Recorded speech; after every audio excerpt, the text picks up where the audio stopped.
can you please tell me your name and age? My name is Felicia, and I am 39. Nice. And then how many, you said 2 years you've been living this lifestyle? About, yeah. October 2021 is when he got hurt, and then we became homeless. Oh, look at that. That's so sweet. Thank you. Oh. I need to get some blankets. Oh, okay. Next time we'll come out. You're so welcome, sweetheart. Thank you. You're welcome. Oh, that's so sweet. Oh. Thank you. Oh my gosh. That's the same lady from earlier, right? Oh my gosh. Yeah, she got him dog food too. Wow. Oh my gosh, that's so beautiful. Yeah. I love that. Oh my God.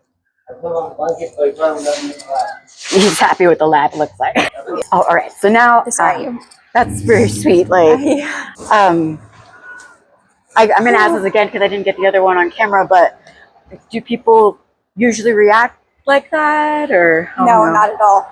That's very rare and very, very sweet. That was very sweet. That was amazing. I was like, I'm gonna, but that I've noticed that against, especially the homeless people up here, like it's usually the opposite of that.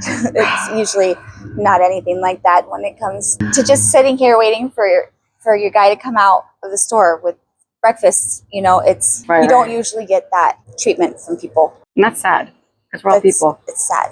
We're all people just trying to. You know, I've always been the person who helps the homeless people when I could. So that's beautiful. That's a little good karma. Right, coming back, like that's beautiful. I'm just like, that was, because I've seen some mean stuff like happen to homeless people before, and I'm just like, and people don't stop and think that there's a reason that people are homeless.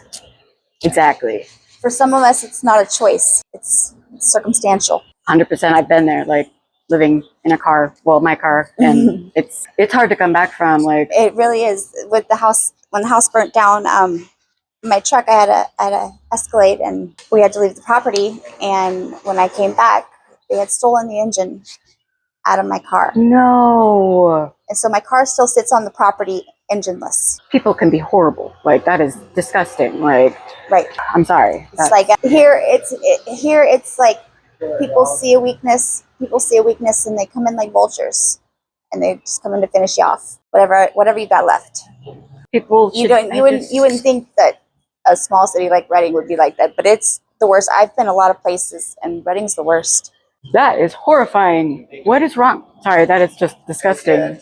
It's been a downhill snowball for us. Yeah, I'm so sorry. Oh my.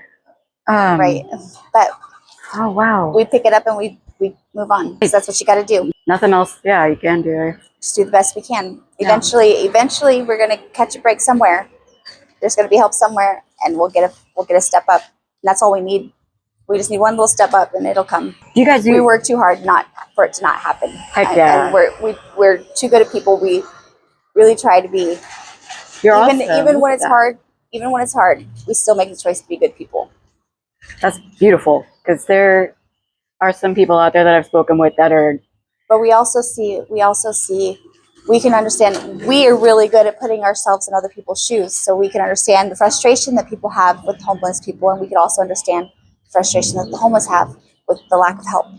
Yes. So we just try and be the best we can for everybody. That's all we can do. You know, when we have to camp somewhere on somebody's property, we make sure we leave it better than we find it. That's beautiful. Always. And people don't. People come at us and they're mean, and they're mean because I get it. When we got there, the place was trashed from the homeless before. We leave it better than we find it. That's all we can do. We can only do our part. 100%. That's all you can do. Yeah. That's all we can do. That's what my mama taught me. Always leave it better than you found it. Mamiya. What kind of work did you do before you became? I did IHSS, took care of disabled elders. Okay, very cool.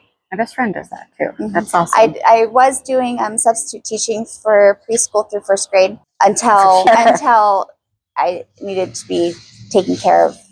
100. And then I had Ted I was taking care of, who was our landlord, his stepdad, our landlord, and he passed away about a year and a half ago, that's when things started getting really bad, was when Ted passed away. And he owned the property that we were staying on. His son took over, and his son was like, he's the one who burned down the house, had the engine taken out of the car because he wanted us off the property. And it's just been a downhill rolling ever since. I mean, I just don't know what he expects from us. I don't know what he expects us to do when he knows my only income is taking care of his dad, who just passed, and taking care of him. And now my income's been cut in half. And you want me to go?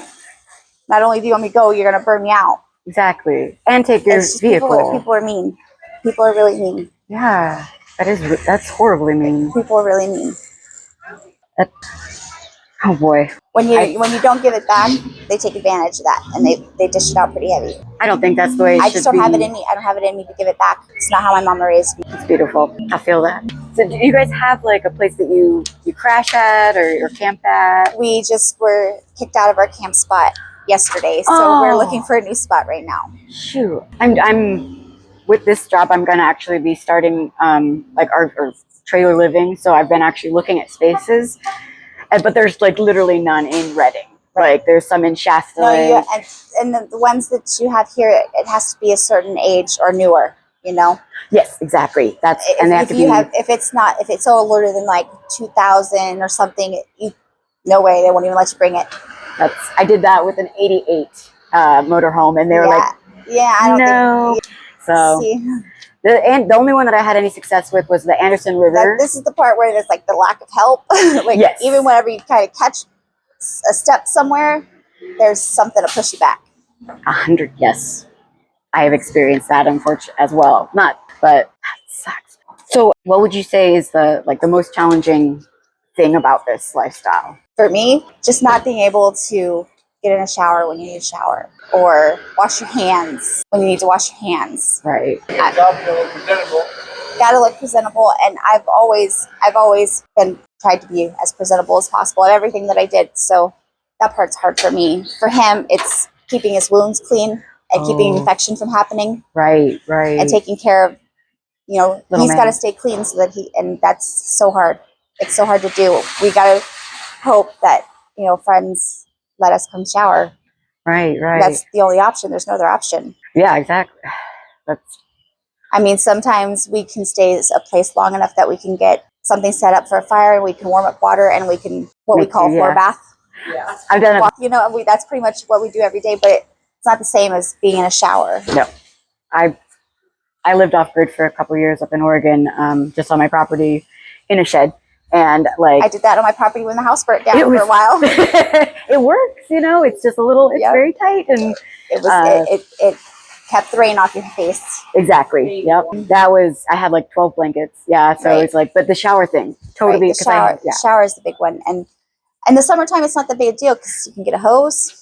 Right. No biggie. In the river, lake. But in the wintertime, like right now, it's really rough, and I'm starting to feel signs of my age, like I'm getting carpal tunnel in my wrists, and so the cold is excruciating for my hands. Right. Like I wake up and I can't use my hands, and something as easy as putting them under hot water takes it away. Right.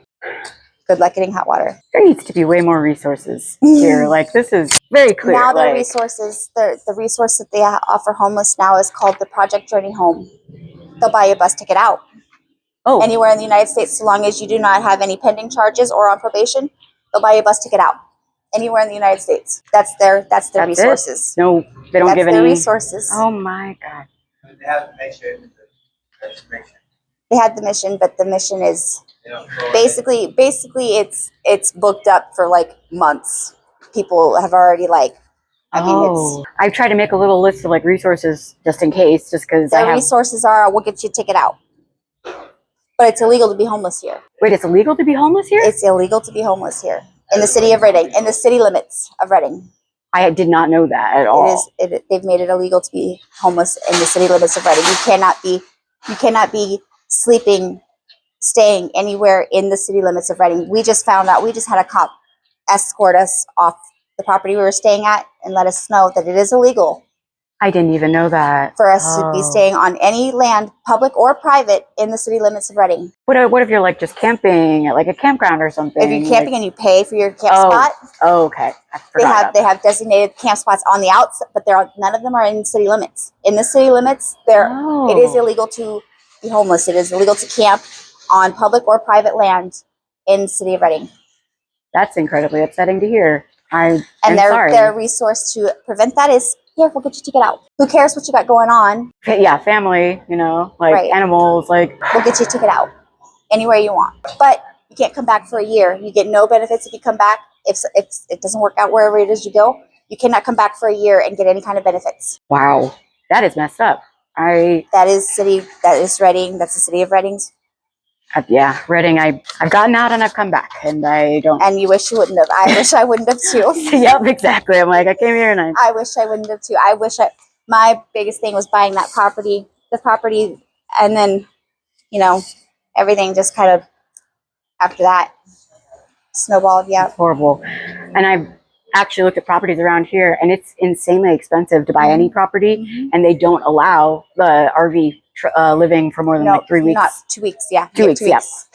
2 weeks. 2 weeks. You can live in a dwelling outside the house. You can move it as long as you move it every 2 weeks. That's what I did for a little while.